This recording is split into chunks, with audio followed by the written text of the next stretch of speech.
Welcome to Tennis Takeaways with Lisa and Duey. We are here, Season 2. We got through 18 episodes of Season 1, Lisa. How are you? I'm Duey Evans, by the way.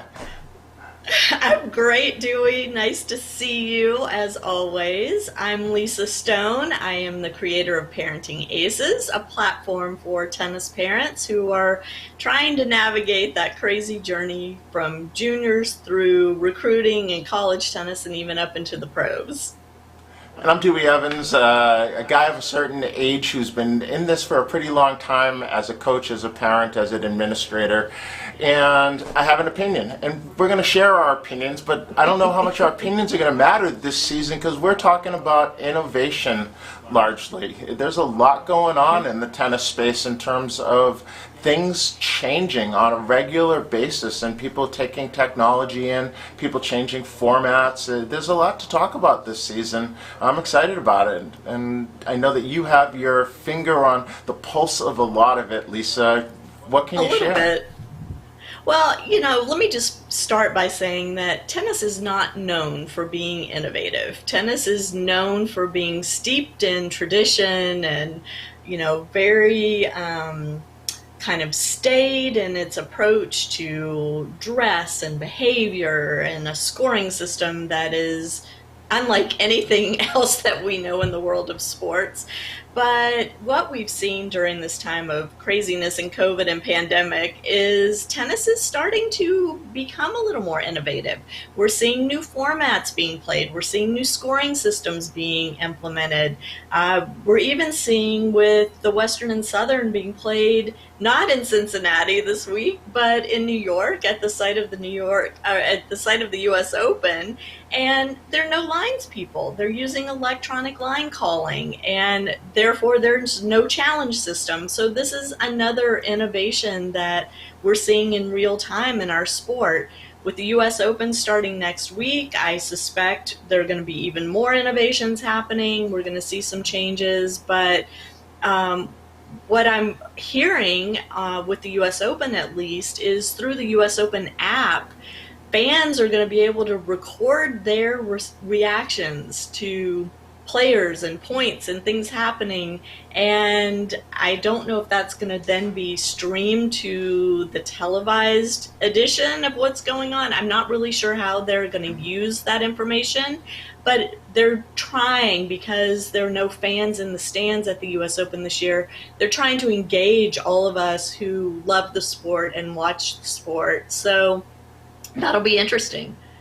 And if people don't know, I own a media company, and we've been largely part of innovation within the program and with the clients that we have. We've done a virtual graduation where we brought people in live from all over the place for private school associated with the tennis program that we support. Last week we did a virtual end of year event where they gave out, they have an end of year party every year where they give out most valuable and MVPs. I guess MVP and most valuable, the same most improved, coach of the year, lots of awards, parents of the year. And we did that virtually. And we're getting ready to be involved with an event for their annual fundraiser where we're going to be partnering with, or we are partnering with, a major brand that, going to leave it nameless right at the moment, but where we're using a different platform, and we'll have breakout rooms and people will be able to sit at tables. And I've been hearing that there's a lot of going on in terms of broadcast, and so conferences going on. I know that Scott Mitchell and Mike Barrow put on one for young kids tennis last week that was well received, and they're bringing people in from afar. My belief is simple. Technology is here to stay. Things are going to be different. Businesses are going to need to find ways to innovate, because the reality is once people start broadcasting things, there's not the need to have as many of anything, because one virtual thing can take care of many people in many various places. And so if you're not part of the innovation now, you will get left out, and you will be one of those businesses that gets cannibalized. It will just be gone. And we've seen it with technology all over the place. The disruption just happens, and tennis is going to get disrupted, is being disrupted. For sure. And we're seeing it, even in college recruiting, because recruiting is still in a dead period. So the college coaches are going to have to come up with creative ways, and are coming up with creative ways to meet recruits, to lure recruits, to woo them. Lure sounds a little sketch, but to woo them to their programs. And we're seeing that happen with Zoom calls, with bringing current team members onto Zoom calls. Now, the ITA and UTR have partnered to kind of fill the gap left by canceled fall competition on college campuses. So they've innovated and created this fall circuit that's going to be happening in locations all across the country. And so that's going to be a way for, again, recruiting to kind of figure out how to do things differently by having juniors come in and play these fall circuit events with current college players out there as well. And so there's going to be a lot of interaction between the juniors and the college players. I suspect the coaches, some of them, the college coaches, will be on site too and be able to see juniors, even though they can't talk with them. They can at least watch them play. And another way we're seeing innovation in the junior scene is we're seeing a lot of live streaming of tournaments, so that college coaches can sit at their desk in front of their laptops and watch these prospective student athletes play their matches. And so the innovation is happening. As you mentioned, I've heard of a couple other things that are coming that I'm not at liberty to discuss just yet, but one is in the recruiting arena and the other is in the junior competition arena. So I suspect there's going to be some news coming in the next couple weeks. Hopefully we'll be able to bring it to you here on our platform, but regardless, we are seeing coaches like you, Dewey, and academies like Austin Tennis Academy stepping up and figuring out, how do we use technology? How do we still provide services and add value to our customers' experience when certain things are still limited? There's no doubt that there is going to be a need for some people to do things other than how they've done. I look at coach education. I've been a coach for a long time, and I believe that there's a real opportunity now for coaches to get and to learn more and to take the opportunity to be able to now have an understanding and to teach more than just what they were taught, right? That's the reality. Most coaches simply teach what they were taught, and what they were taught is somewhat antiquated at this point in time. And it's part of why we are not at the cutting edge of where things go in the world, because we're not part of coach education. I think that there's certainly an opportunity for coaches to be involved, because most of the time with a coach, it's, if I'm a busy coach, I can't take the time away from all of the lessons and all of the things, one, from a financial standpoint, two, because my clients are counting on me, and so it's hard to leave them and they don't feel like, geez, my coach is going to get more information to bring back to me. They feel like my coach is deserting me for this period of time, and now what do I do? So there's opportunities in those arenas for coaches to get better. There's going to be, certainly, I see a lot more being posted on parent education than I've ever seen. A lot of people coming out of the works with content that they had previously but just weren't promoting because they didn't feel like it was valuable, and now they're taking that content and putting it out. And so I believe parent education is going to become a real thing, and I think that that's a huge bonus for the tennis community, that one of those legs on the stool that has been neglected, because it's a three-legged stool, the parent, the player, and the coach, and the parent has been neglected. So we're sitting on a three-legged stool with one leg that's very short, and it's, we got to sit and balance. That's a tough balance. So I think there's some huge opportunities for us to dig into some things and talk to some people and do some things this season that are going to be very different as we help people land in that good place. I think our tentacles are long, and we can bring that back and help the people that are our community, right?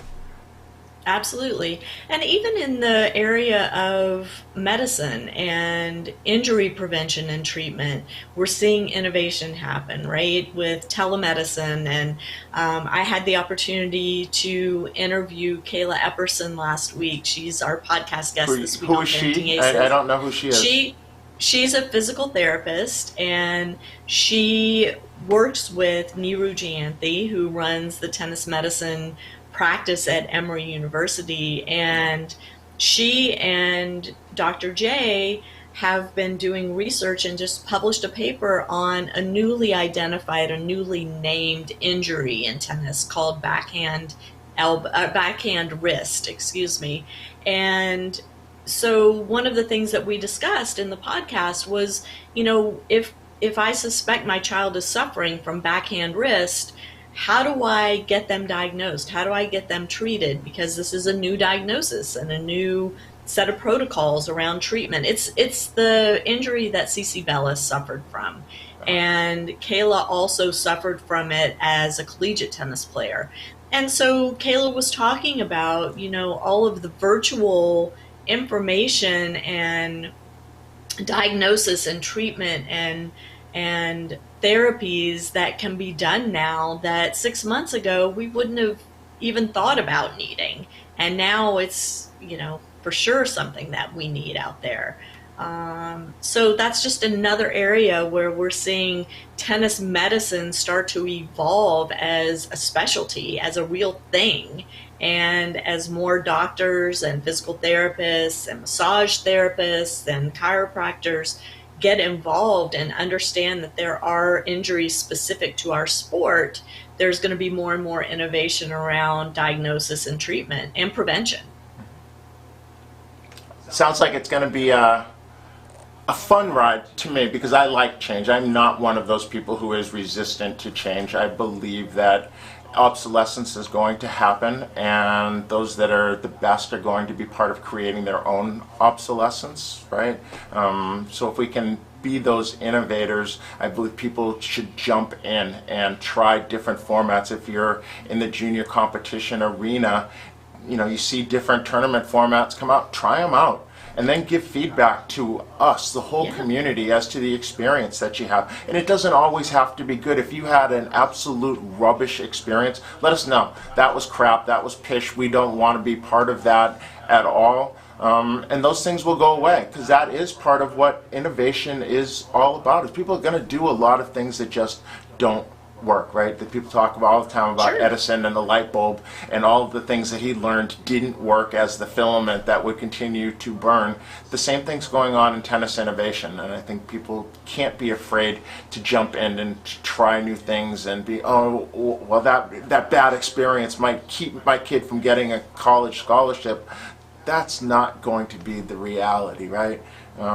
It will make you better for the experience. It will make your child better for having had the experience. Because the reality is, if you can make tennis, particularly junior tennis, to where the kids remember the experiences more than they remember the results, we will be winners in the junior competition world, in the junior tennis world. There is too much emphasis, I believe, on the rankings and the results and all of those things, where the people that had the greatest experiences that are our age will talk about a tournament that they went to, and they're talking about the things that they did at the tournament, not the results that they had within the tournament. Let's create more of that kind of stuff for our players and get them to really love the sport and be lifelong players and to want to be at events rather than, oh no, here's another practice, so I got to go to another fitness session, whatever. And one thing that we've been hearing a lot about is that tennis is one of the safe activities to do right now during the pandemic, right? Because it's just naturally a socially distanced activity. And there was a lot of discussion around, why is our sport not taking advantage of this message and really pushing it out there? And watching the Western and Southern this week on Tennis Channel and on ESPN, I'm starting to see some commercials that were created by USTA really kind of promoting this idea of tennis as a lifetime sport that's naturally socially distanced, that's a safe thing to do.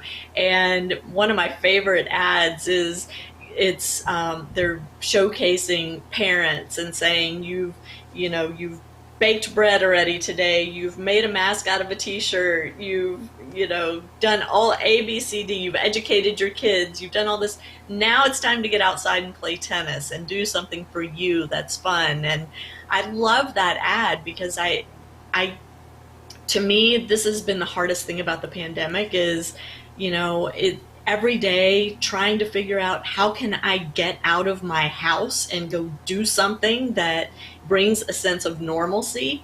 And getting on a tennis court is one of those things. It brings a sense of normalcy. While you're out there hitting the ball, you forget that we're in the midst of a pandemic, right? You're focused on your physical activity, on the way it feels to hit the ball. And as Duey and I, as we were talking about before we went on air, just that feeling of getting out and getting sweaty feels so good after months of YouTube yoga classes. It's nice to have that. And so I'm really relieved that USTA has stepped up and put these ads out. I wish they were airing other than on ESPN and the Tennis Channel, because I feel like the people that are watching tennis on ESPN right now they've already bought into the message, right? Let's get the message out to the broader audience. Let's get these ads on other networks during other programming. And maybe that's happening. I don't know. I'm not privy to that information, but certainly with the US Open starting next week, it's a great opportunity to really push this message of how great a sport we are a part of and why more people need to start playing. Yeah. So I guess two things. One, I haven't seen the commercial. I think the great idea of having those types of commercials, it would be maybe a good use for old tournament t-shirts, getting kids to make masks, and we've made quilts and things out of them for years. And maybe like you go to your tournament and you show up to the tournament desk or whatever with your favorite tournament, displayed on your face with the mask. See, innovation. I love that. I hear you. That the other piece, and I think we'd be remiss if we don't talk about, because we are about college and junior tennis, is the fact that the first Power 5 school has now dropped, our conference has had a school drop tennis. Can you tell us a little bit about that? Oh, yes. Iowa announced that they were dropping men's tennis. And the school's the University of Iowa, correct? Yes. Yeah, University of Iowa. And it's the first school in a Power 5 conference that has dropped tennis since Maryland dropped it several years ago. Maryland since brought it back. But this was a huge hit to college tennis because we've thought all along, with all of these cuts happening since coronavirus hit, that, at least the Power 5 schools were safe. They were going to stay intact. What I'm learning, and I've talked about this before, is the impact that no football is having on other sports such as tennis. And when you go in and you look at the salaries of the coaching staff at these collegiate football programs, it is nauseating, absolutely nauseating. I mean, we're talking multiple millions of dollars for a football coach, whereas a college professor who's fully tenured may be making $200,000, maybe, at the same university. So I don't understand why tennis continues to be the sacrificial lamb in all of this. I have been in communication with several former coaches, current coaches, people way smarter than I am about how college sports work. And the fact of the matter is there's so much bloat in football in terms of salaries for the coaching staff and numbers of coaches involved in that sport, that to me it makes sense that the first cuts would be there.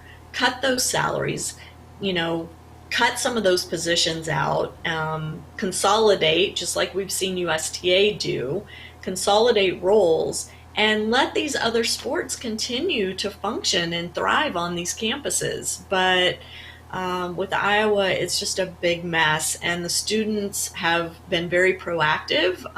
Both current team members and alums of the University of Iowa program have put a petition out. They're really trying to get the university to reconsider. What we're seeing, what we've been seeing since March, is that hasn't worked. Um, Maybe this will be different. I don't know. But certainly, if you're a fan of college tennis, if you are involved in University of Iowa in any way and love tennis, please seek out that petition, sign it, share it, post it on social media, whatever you can do. Obviously, if you have the means to make a donation and help get these kids their program back, that would be much appreciated. What's really frustrating to me is after talking to Tim Russell at the ITA and after talking to Tim Cass at the USTA, understanding that neither of those organizations has the funds to step in and save these programs, especially ITA just does not have the budget to do that. It's really sad to me and really frustrating that we don't have a safety net for these programs. Maybe it's one of those places that innovation is going to have to happen in a major way, and I have no idea where that's going to shake out. And it's certainly a place that I'm not knowledgeable enough to give my 2 cents, other than for people that I've known, I've worked with, who have played junior tennis, college tennis, pro tennis, without a doubt, everyone except for one, there is one, has said that college tennis was the best part of their entire tennis journey. And so I think for it to, go the way of the dinosaurs would be a very, very bad thing for the sport overall. So I hope that it continues, and we will continue to bring to you whatever we find out about it, and some knowledgeable guests over this course that can talk to us about the innovation that we see coming. Looking forward to it, actually, Lisa. It's gonna be a good year. Yeah. Change is good, and I look to see where it's all going. Absolutely. And if any of our viewers want to be a guest, if you play a role in junior tennis or college tennis and want to come on and chat with us, you can reach me, Lisa, at parentingaces.com, or you can reach Duey Evans at gmail.com. We want to hear from you. If you have suggestions of guests, please reach out to us. We would love to invite them to come on and have a discussion with us that is for all of our benefits. So thanks so much for tuning in. Duey, as always, great chatting with you. As it was with you, and episode 1 of season 2 is a wrap. In the books. We'll see you soon. See y'all next week.